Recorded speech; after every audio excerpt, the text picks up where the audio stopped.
د امیر المؤمنین نوم په خطبه کې اخیستل څه حکم لري؟ نام امیر المؤمنین د خطبه گرفتن. د امیر المؤمنین نوم په خطبه کې اخیستل دا مستحب طریقه ده.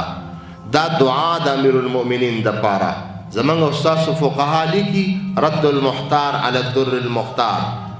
علامه ابن عابدین شامی رحمت الله علیه، علامه ابن نجیم مصری په البحر الرائق دی چې د امیر المؤمنین د وخت حاکم نوم په خطبه کې اخیستل او هغې دپاره دعا کول دا یو مستحب عمل دی.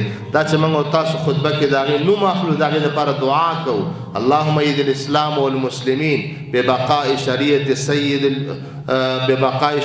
سید المرسلین شریعة سید المرسلین وبإمارة أمير المؤمنين الشيخ هبة الله حفظه الله اللهم وفقه لخدمة دين رسول الله وانصره على الأعداء اللهم وحد كلمتنا وانصر جيوشنا. دا ټول دعاګانې دي.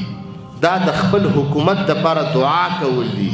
دا د خپل امیر او مشر دپاره دعا کول دي چې یا الله ته دې ته د نیکۍ توفیق ورکړي، یا الله دوی ته وساتې، یا الله دوی ته نصرت او کامیابي ورکړي. دا مستحبه طریقه ده چې په خطبه کې باید د وخت حاکم یعنی د امیر المؤمنین نوم واخیستلی شي او هغوی دپاره دعا وشي.